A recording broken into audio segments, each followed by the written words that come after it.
Je vais passer la parole pour connaître l'expérience de Laurent Poyen maintenant, à l'international.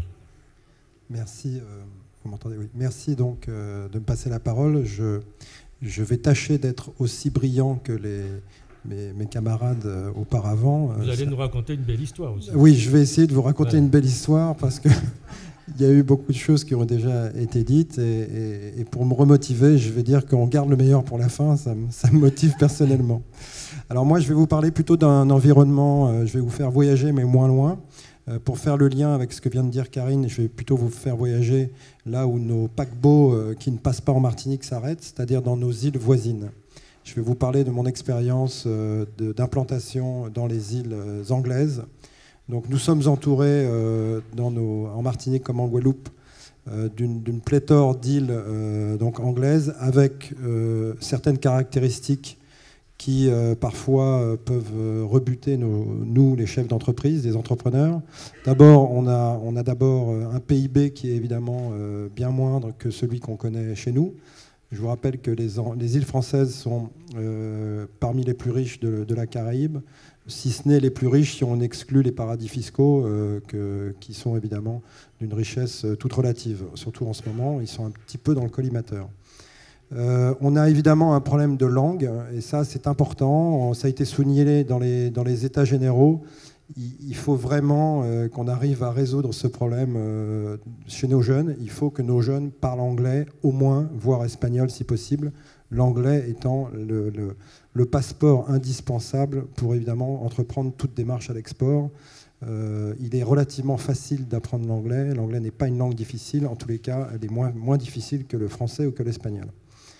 On a également des barrières administratives, on a des barrières douanières évidemment, même si maintenant ce qu'on appelait à l'époque les negative lists, qui était donc la liste de produits interdits d'importation, n'existe plus. En ce qui concerne l'alimentaire par exemple, il est très très difficile, voire impossible, sauf à le faire en contrebande, d'importer du saucisson ou du foie gras à Sainte-Lucie ou dans les îles anglaises. On a également donc un problème de monnaie, puisque toutes ces îles sont sous influence du dollar US, ce qui mécaniquement aujourd'hui avec le taux du dollar nous rend évidemment beaucoup moins compétitifs, puisque le dollar est à 1,40 en ce moment, et depuis longtemps, et peut-être encore pour longtemps. On a également des problèmes de logistique toutes bêtes, c'est-à-dire qu'il est plus facile d'aller à Paris en partant de Martinique que d'aller en Dominique.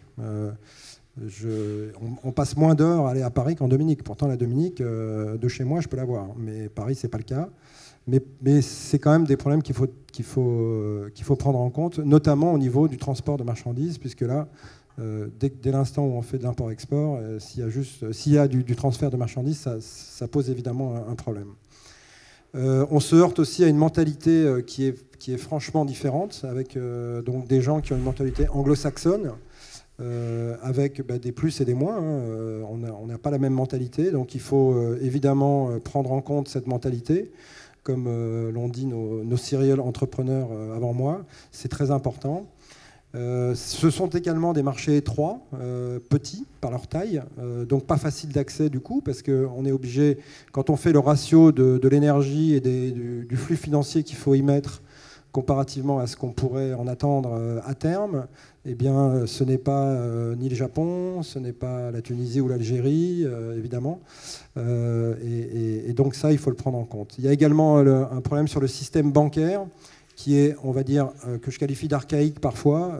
Moi, j'ai vu dans les îles anglaises des employés de banque avec des lustrines en train de traiter les chèques à la main. Donc tous les chèques dans la plupart des banques, enfin pas la plupart, mais encore la moitié des banques sont traités encore manuellement.